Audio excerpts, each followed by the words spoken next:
Hello dear chemistry students. This lesson is for Unit 1 gases, and we're going to talk about Dalton's law, also called the law of partial pressure. Now, to introduce the topic, we need to imagine our own atmosphere where we have the two main gases being nitrogen. We have 79%. It makes up that much of our atmosphere. Oxygen makes up about 21% of our atmosphere. That means that each of those two gases exerts a certain pressure. And if you add up those pressures, that's when you get our atmosphere's total pressure, which is what we call atmospheric pressure. So let's say at sea level, 101.3 kilopascals, it comes from adding up the pressure from nitrogen and oxygen, basically. And Dalton's law, also known as the law of partial pressures, means that in any situation, if you have a given temperature, the total pressure of a mixture of gases is always equal to the sum of the pressure of each of those gases. So you can imagine if you had a container where you knew you had 1,000,000 particles of gases in there, well, each of those particles would make up for 1/1,000,000th of the total pressure of that gas. So the number of particles adds up, and the pressure also adds up following that number of particles. The more particles we have, the more collision there will be, and the more pressure will be also in the container. In the example on this diagram, you have gas A and gas B. They are different gases, and you can see that the number of particles of each gas, here it's expressed in moles, so that's how we count particles. We have 0.3 for the first gas, 0.6 for the second one. So the first gas only has half of the particles. And take a look at their pressures. The second one is 100, and the first one is only 50. So it's half of the pressure, and it's also half of the particles. So really, the number of particles is always proportional to the pressure of each gas.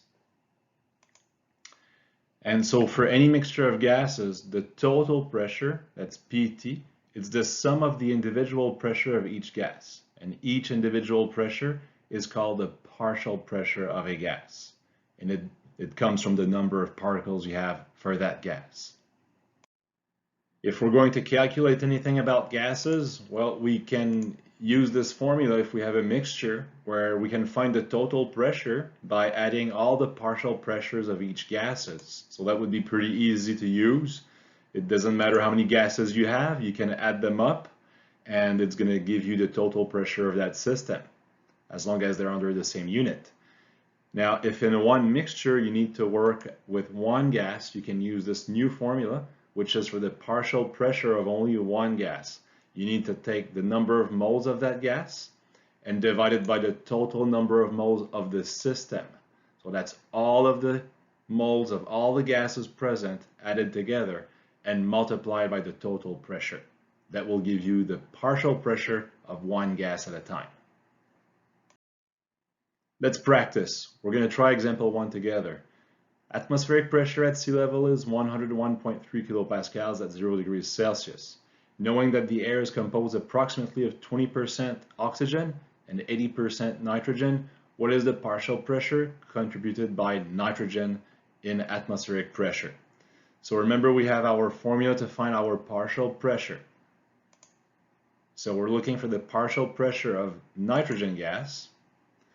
And we know that here they don't give us a number of moles, but clearly they give us atmospheric pressure. So the total pressure of the system is given 101.3 kilopascals. And they tell us that nitrogen makes up for 80%. So 80% means 80 particles in every 100 particles. So this is a ratio of quantity, and we can use that for our number of moles. Even if it's not a number of moles, you know that if those were moles, I don't know, if you had 1 trillion moles of gases around you, well, 80% would be nitrogen particles. So we can say that 80 is for nitrogen, 100 is the total, multiplied by the total pressure, our atmospheric pressure. And the answer is simply 81.04 kilopascals. That's the partial pressure of nitrogen in our atmosphere. Example number 2, we're going to do this one together. So a gas mixture contains 2 moles of oxygen and 3 moles of carbon dioxide. Determine the partial pressure of carbon dioxide, knowing that the total pressure is 150 kilopascals. Again, we're looking for the partial pressure of one gas. We can use the same formula again, and this time number of moles are given, so we can use that in here. So partial pressure of CO2 is equal to the number of moles of CO2 divided by the total number of moles of the mixture multiplied by the total pressure. So they say clearly that you have 3 moles of CO2, so 3 moles is going to go on top.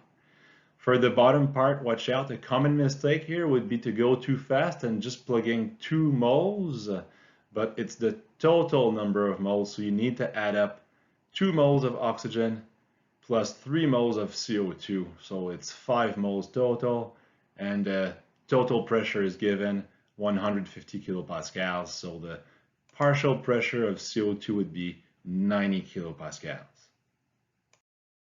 Example 3, we're going to do this one together as well as the last one together. So a mixture of gases is obtained by adding 16 grams of oxygen gas with 16 grams of sulfur dioxide. If the total pressure of the mixture is 130 kilopascals, we need to calculate the partial pressure of each gas constituent of that mixture. So we're going to use the same formula, but there's a twist to this one.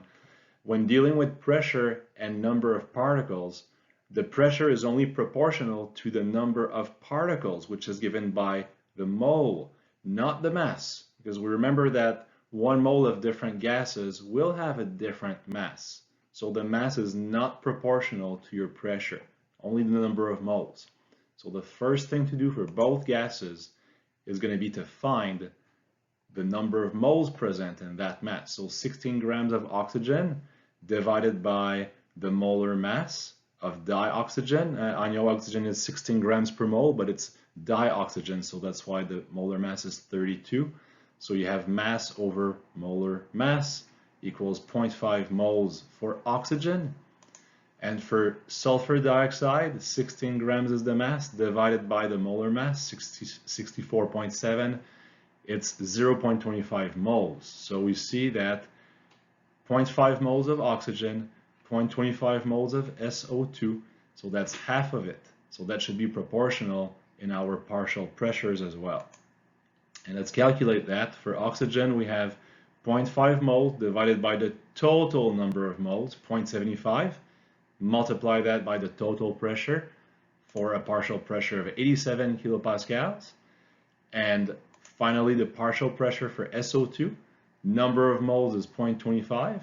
Total number of moles 0.75 times total pressure, and the partial pressure of SO2 is 43 kilopascals. And for the last example, I'm going to let you do this one on your own. Use the information present here and try to tell whether each statement is true or false. And below that, you want to explain your answer, whether it's true or false. So you do your best for this one with your knowledge, and we're going to go over that next time we see each other in class. Thank you and have a nice day.